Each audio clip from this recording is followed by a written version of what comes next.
Good morning everyone. In this video, we are going to discuss about the superposition principle. So what is superposition principle? Mainly superposition principle जो होता है ये deal करता है with the multiple charges. It deals with the multiple charges. अभी तक हम लोगों ने कूलम्स लॉ जब पढ़ा था तो इन दैट फॉर्मूला हमारे पास के Q1 Q2 over R square की स्टेटमेंट होती थी. इसमें केवल दो चार्जेस इन्वॉल्व होते थे, मतलब दो चार्जेस एक दूसरे के ऊपर कितना फोर्स लगा रहे हैं हम ये चीज़ कैलकुलेट करते थे. ओके, बट व्हाट इफ़ हमारे पास एक system of number of charges हो. फॉर एग्जांपल मैं यहाँ कंसीडर करता हूँ कि मेरे पास एक Q चार्ज है एंड उसके आसपास Q1 Q2 Q3 और n नंबर ऑफ चार्जेस मौजूद है. So what will be the total force. इस Q के ऊपर लगने वाला टोटल फोर्स कितना होगा, कैसे कैलकुलेट किया जाएगा. इन दैट कंडीशन पहले हम हर एक चार्ज इस चार्ज पे, इस Q0 चार्ज पे मान लीजिए कितना फोर्स लगा रहा है हम ये कैलकुलेट करेंगे. ठीक है, मान लीजिए इसका जो फोर्स है, मैं अभी दो के चार्ज के एग्जांपल से देता हूँ. मान लीजिए ये वाला चार्ज इस पे इस तरफ फोर्स लगा रहा है, जबकि ये वाला चार्ज इस Q0 पे इस डायरेक्शन में फोर्स लगा रहा है. तो ओवरऑल इस पे नेट फोर्स निकालने के लिए हम क्या करेंगे, इन दोनों फोर्सेस का रिजल्टेंट निकालेंगे. Same is here. अगर हमारे पास n नंबर ऑफ चार्जेस हैं तो हमारा काम क्या है, अगर हमें इस पे नेट फोर्स निकालना है तो हम उन सभी फोर्सेस का वेक्टर सम कैलकुलेट करेंगे. This is the basic statement of superposition principal. The net force on a charge particle is the vector sum of the forces act on that charge due to the other charges. Okay, so this is the statement of superposition principle. अब mainly superposition principle से हमें ज़्यादातर exams के अंदर numericals देखने को मिलते हैं, या फिर रियली इसका 1 मार्क्स का बेसिकली कोई आपसे शॉर्ट क्वेश्चन पूछ लिया जाता है, बट मोस्टली इसके न्यूमेरिकल्स आते हैं. Here I will try to cover few of the numericals of superposition principle as well as even in my mark booster series. Mark booster series में तो इसके ह्यूज नंबर ऑफ न्यूमेरिकल्स हैं जो सिर्फ superposition principle पे directly based हैं और Coulomb's law और वेक्टर फॉर्म पे. ओके, देखिए इसकी डेरिवेशन कभी पेपर में ज़्यादा पूछी नहीं जाती है, कभी भी नहीं पूछेगी, बट फिर भी अगर इसकी रिप्रेजेंटेशन मुझे आपको दिखानी हो तो इसी के साथ दिखा सकता हूँ मैं. Here a Q0 charges placed at the centre और उसके चारों ओर n number of charges placed हैं. ठीक है, तो मैं इसे रिप्रेजेंट कैसे करूँगा. The total force on Q0 charge is equal to the force on Q0 charge due to Q1 charge, force on Q0 charge due to Q2 charge, same with Q3 charge and force on Q0 charge due to Qn charge. Okay, मैं इन सभी charges का force निकाल के उनका vector sum calculate करूँगा. Okay, अब इसी को मैंने थोड़ा सा एक्सपेंड करके रिप्रेजेंट किया 1/4πε0 Q0 Q1 अपॉन में R1 का होल स्क्वायर. ये रिप्रेजेंटेशन मैंने आप लोगों को वेक्टर फॉर्म के अंदर ऑलरेडी पहले सिखा रखी है. ठीक है, similarly with this one and this one. अब अगर मैं यहाँ पे देखूँ इनमें तो 1/4πε0 सभी के पास कॉमन है. जिस पे फोर्स लग रहा है Q0, जिस पे हम कैलकुलेट कर रहे हैं वो भी सभी का कॉमन है.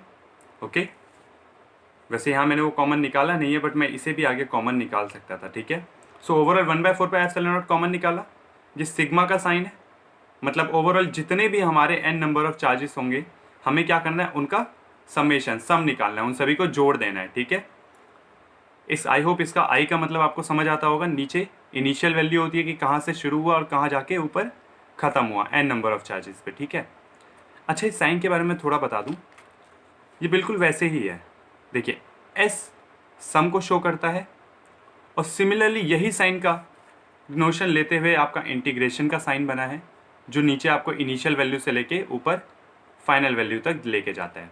और सेम वही से ये सिग्मा का साइन भी निकला है. तो ये एस को रिप्रेजेंट करते हैं, समेशन को ही रिप्रेजेंट कर रहे होते हैं. ओके, अब यहाँ पे जो मैंने बोला था 1 मार्क्स का क्वेश्चन, वो बेसिकली इस स्टेटमेंट से आता है.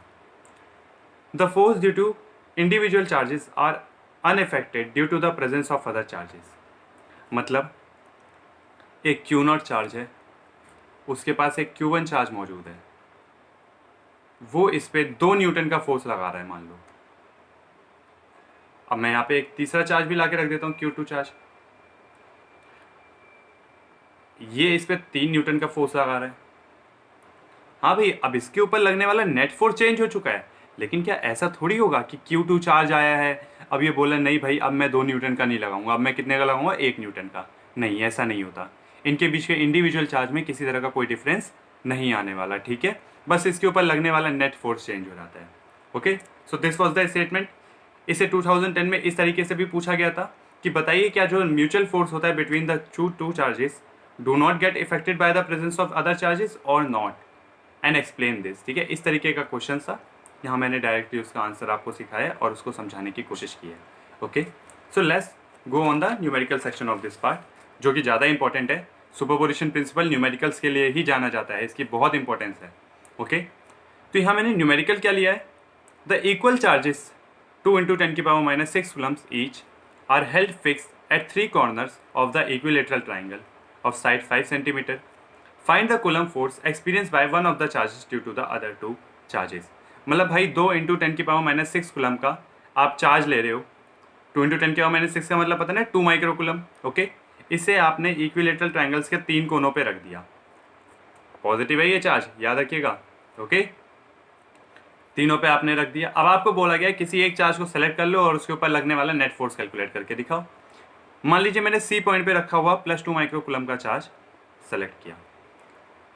चलिए अब वेक्टर सम की तरह यहाँ पे भी कैलकुलेट करने की कोशिश करते हैं। Coulomb's law in vector form में मैंने इसके ऊपर बेस एक न्यूमेरिकल कराया था। ओके, देखिए +2 micro coulomb +2 micro coulomb, positive positive repulsion किस डायरेक्शन में, इस डायरेक्शन में, तो this is force due to A. ऐसे ही यहाँ पे बी की वजह से बी क्या लगा रहा होगा किस डायरेक्शन में, इस डायरेक्शन में। ओके, अब हमें क्या करना है भाई, हमारे पास दो अलग अलग डायरेक्शन में फोर्स तो निकल रहे हैं, लेकिन हमें उसकी ज़रूरत नहीं है, हमें रिजल्टेंट फोर्स यहाँ पे कैलकुलेट करना है। ओके, चलिए रिजल्टेंट फोर्स कैलकुलेट करने से पहले ज़रा हम इनके इंडिविजुअल फोर्स की वैल्यू जान लेते हैं। एफ ए कैसे निकाला जाएगा, 1/4πε0 QA × QC ओवर में AC का square, F B 1/4πε0 QB × QC over में BC का स्क्वायर। अब ज़रा ध्यान से देखिए, सारी वैल्यूज़ कॉमन है। क्यों?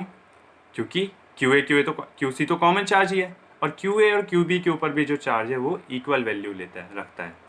AC और BC दोनों के दोनों 5 सेंटीमीटर के ही हैं, और 5 सेंटीमीटर 5 × 10⁻⁻² मीटर स्क्वायर मीटर। ठीक है, इसलिए मैंने एफ ए और एफ बी को कैलकुलेट किया और इन्हें एक कॉमन टर्म एफ से रिप्रेजेंट कर दिया। ओके, इसकी वैल्यू निकल के आएगी 14.4 newton, that you can calculate here. ठीक है, आप अपनी कैलकुलेशन यहाँ पे चेक कर सकते हो कि आपका सही आंसर आ रहा है या नहीं। प्लीज़ इसके लिए कैलकुलेटर का यूज़ मत करना, बिकॉज मेरे को 12th का एग्जाम नहीं देना, बट आप लोगों को देना है। ठीक है, ओके, तो नेट फोर्स कैलकुलेट करते हैं यहाँ पे।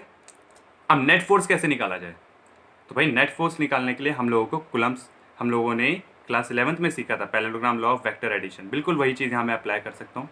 A² + B² + 2AB cos theta, यहाँ पे FA का square, force due to A, FB का square plus 2FA FB cos, दोनों के बीच का एंगल कितना है, 60 डिग्री का। देख लीजिए भाई, ट्रायंगल की ये साइड 60 है, तो ये वर्टिकली अपोजिट एंगल 60 डिग्री का होगा। Okay, cos 60। FA को मैंने F मान रखा है, FB को भी F माना है क्योंकि इक्वल मैग्नीट्यूड है, प्लस 2FA FB F² हो गया। cos 60 की वैल्यू 1/2, 1/2 से 2 कटा, F² + F² 2F² प्लस एक और F² 3F² हो गया।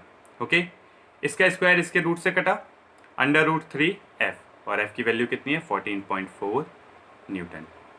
ठीक है, देख लीजिए एक बार दोबारा से, √3F, ठीक है, और F की वैल्यू 14.4 √3 न्यूटन। ओके, ये आया इस पर टोटल फोर्स।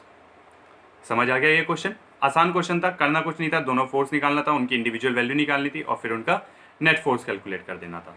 ठीक है, चलिए एक और न्यूमेरिकल इसका चेक करते हैं। Let's see this numerical.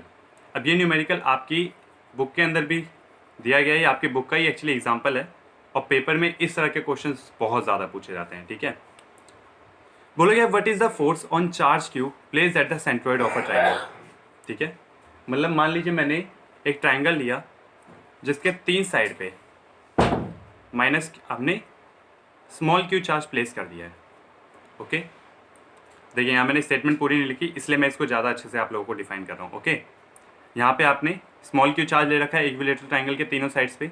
ठीक है, और इसके सेंट्रोइड पे एक, ये देखिए ये यहाँ पे मैंने लिखने की कोशिश की थी, कैपिटल क्यू चार्ज प्लेस्ड है।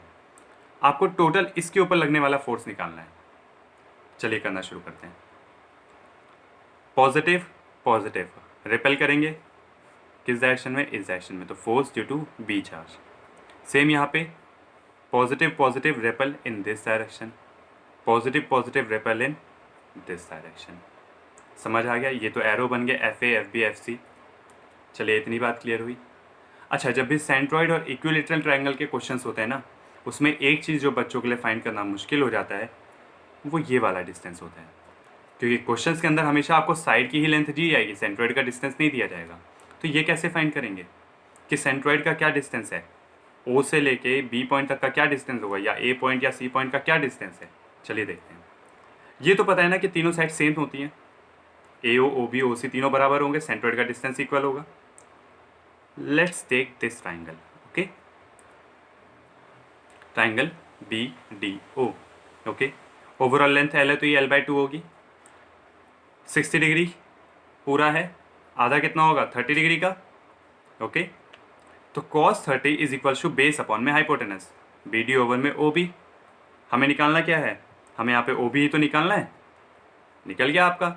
ओ B equal to B D upon में cos 30, बी डी की वैल्यू L/2 है और cos 30 की √3/2, 2 से 2 कट जाएगा, कितना हो जाएगा L/√3। तो आपका सेंट्रॉइड का डिस्टेंस कितना है L/√3। चलिए, ये एक एक्स्ट्रा वर्क था जो मुझे आप लोगों को सिखाना था, आप दोबारा से वहीं आ जाते हैं। हमने 3 नेट फोर्स बना रखे हैं, ओके। बट पैरेललोग्राम लॉ की वजह से हम एक बार में 2 ही सॉल्व करते हैं, फिर हम तीसरे को रिप्रेजेंट करते हैं। तो सबसे पहले मैंने किसको चुन लिया, बी और सी वाले को चुन लिया, ओके। देखिए स्टेप वन में देखिए F A F B F C तीनों बराबर होंगे, एफ के एफ मैं मान लेता हूँ, क्यों बराबर होंगे, चार्ज सभी पे इक्वल है, सभी पे चार्ज भी इक्वल है और सबका डिस्टेंस भी इक्वल है, 1/4πε0, ठीक है। क्यू स्क्वायर, वैसे क्यू स्क्वायर नहीं होगा, Q into capital Q upon में L/√3, ओके। चलिए, तो स्टेप 1 पहले एफ सी और एफ बी का रिजल्टेंट निकालें। इन दोनों के रिजल्टेंट को मैं एफ डैश से रिप्रेजेंट करता हूँ। कैसे निकाला जाएगा, एफ बी का स्क्वायर प्लस एफ सी का square plus 2 F B cos theta, okay. तो एफ बी को मैंने एफ मान रखा है, एफ सी को भी एफ मान रखा है, कॉस थीटा, इनके बीच का थीटा कितना होगा 120 डिग्री, पुट कर दिया मैंने, ओके। ये 2f स्क्वायर हो जाएगा, ये भी 2f स्क्वायर हो जाएगा। कॉस 120 की वैल्यू याद है किसी को, कॉस 120 की वैल्यू -1/2 होती है, ओके। जब आप इसे सॉल्व करोगे आपका √f² आएगा, √f मतलब f निकल के आ गया। अब इनका जो रिजल्टेंट निकला है f डैश की वैल्यू कितनी निकली, f ही निकल गई दोबारा से। डायरेक्शन क्या होगी, इस तरफ कुछ, ये इसकी डायरेक्शन है। चलिए स्टेप 2, इन दोनों का रिजल्टेंट निकल गया, अब हम इसका यूज़ करेंगे किसके साथ, बचे हुए एफ ए के साथ। तो हम देख सकते हैं कि एफ डैश की डायरेक्शन उस तरफ है और एफ ए की डायरेक्शन नीचे की तरफ है और दोनों का मैग्नीट्यूड इक्वल है। तो बस क्वेश्चन खत्म हो गया। नेट चार्ज कितना है, नेट फोर्स कितना लगेगा क्यू चार्ज के ऊपर, 0। क्यों, because the force act upon it are equal and opposite in to each other, okay. ये दोनों एक दूसरे के इक्वल और अपोजिट हैं। I hope this numerical has also clear to all of you, ठीक है। वैसे ये वाला बहुत आसान था। सुपरपोजिशन प्रिंसिपल एक बहुत इंपॉर्टेंट कॉन्सेप्ट है, इसलिए इसके मैंने और भी न्यूमेरिकल्स मार्क पूछता सीरीज के अंदर कवर करने की कोशिश की है। So go there and check it.